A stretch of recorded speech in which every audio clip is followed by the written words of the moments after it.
Halo Talavers, tren elektrifikasi emang lagi naik daun. Meski demikian, beberapa penggunanya belum memahami sepenuhnya mengenai penggunaan kendaraan listrik. Apalagi nih yang menyangkut dengan keselamatan pengendara lain dan tentunya diri sendiri. Ngomong-ngomong soal itu, belakangan banyak banget yang ngeributin soal larangan penggunaan sepeda listrik. Menyusul maraknya kendaraan tersebut di ruas jalan raya yang disinyalir dapat membahayakan diri mereka sendiri maupun pengguna jalan lain. Ya, kalau mau ditelisik jauh lebih dalam soal kecepatan. Sepeda listrik cuma bisa berlari dengan kecepatan maksimum hingga 25 km per jam. Jauh lebih rendah dibanding sepeda motor yang berkali-kali lipat lebih cepat. Oleh karena itu, udah bisa dipastiin kalau kehadiran sepeda listrik ini bakal menghambat laju kendaraan yang kecepatan rata-ratanya lebih tinggi.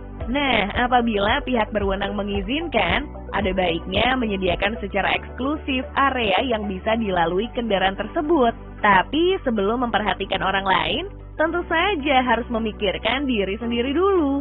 Sebab kerap dijumpai di beberapa sudut kota Indonesia, para pengendara sepeda listrik tersebut kerap membandel dan mengabaikannya. Jangankan sepeda listrik, sepeda motor aja orang masih banyak yang ogah pakai helm. Wajar aja kan kalau petugas memilih untuk melarang mereka. Itu pun peraturannya nggak seketat motor konvensional yang harus memiliki surat izin mengemudi, mengenakan jaket, celana panjang, helm, hingga sepatu sebagai salah satu komponen keselamatan diri. Kelengkapan sepeda listrik cukup simpel kok. Sebab kalian hanya perlu memakai helm dan kamu udah bisa mengendarainya tanpa embel-embel lagi. Namun tetap saja kendaraan ini masih belum layak karena lampu utama, lampu belakang, serta reflektor rasanya nggak cukup buat mengarungi jalan-jalan di tengah kota. Tapi buat yang lebih vital kayak lampu rem, speedometer, dan masih banyak lagi fitur lainnya, sebenarnya udah menjadi standar di sepeda motor listrik. Sama kayak sepeda motor berbensin pembakaran guna menunjang aspek safety. Nah, lagi-lagi kalau mereka ditempatkan di jalur yang sama, bisa jadi bakal mengganggu tuh. Bahkan sampai membahayakan pengguna jalan lain. Bayangin deh, kalian berkendara di sebuah jalan yang minim penerangan. Di sisi lain, si pengendara sepeda listrik yang juga minim penerangan tiba-tiba nongol. Gawat kan? Wah, bisa ketabrak tuh. Anyway, selain faktor eksternal tersebut, rupanya bahaya pun masih mengintai dari sisi komponen utama sepeda listrik, yaitu baterai. Di mana sebagian besar sepeda listrik memakai baterai tipe litium dan tentu saja sudah bukan rahasia lagi ya, kalau tipe tersebut sangat mudah terbakar. Hal ini dikarenakan baterai litium sebagai penyimpan energi jauh lebih padat dalam menyimpan energi. Akibat kepadatannya itu pun cukup berimpak besar. Apalagi ketika baterai mengalami kebocoran, akan menghasilkan ledakan dari energi yang disimpan. Tapi jangan khawatir, karena baterai yang dibenamkan pada sepeda listrik nggak besar-besar amat kok. So, pasti kapasitas tenaga penggerak yang dimilikinya juga terbilang sangat kecil. Biasanya sepeda listrik hanya mampu menempuh jarak sekitar 20 km hingga 30 km per satu kali pengisian daya full. Hal ini pun turut mempengaruhi kendaraan roda 2 yang lagi viral tersebut dalam mengangkut beban. Sepeda listrik hanya mampu menanggung beban maksimal berkisar antara 120 kg dan paling mentok di bobot 150 kg.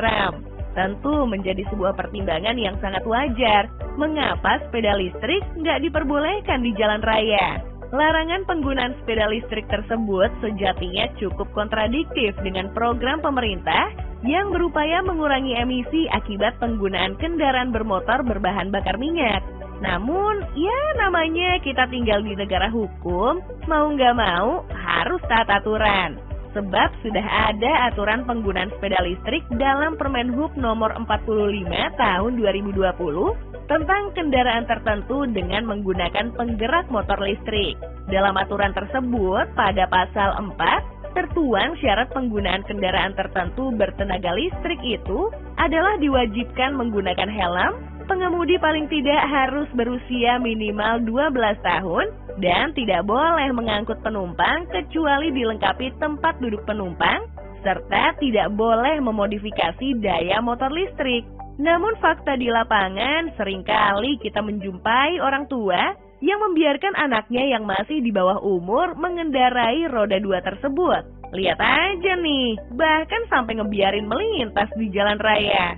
Ditambah tak sedikit dari pengguna sepeda listrik khususnya tergolong ke dalam usia di bawah umur yang belum paham betul dengan rambu-rambu serta marka jalan.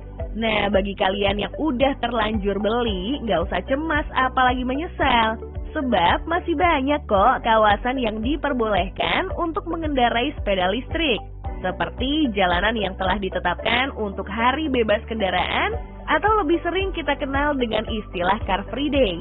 Selanjutnya, kalian juga bisa mengemudikannya di kawasan wisata, area perkantoran, daerah kompleks perumahan, hingga area sekitar sarana angkutan umum massal sebagai bagian dari kendaraan tertentu menggunakan penggerak motor listrik yang terintegrasi. So, rasanya langkah yang diambil oleh pihak berwenang atas sepeda listrik dilarang dipakai di jalan raya sudah menjadi pilihan yang tepat.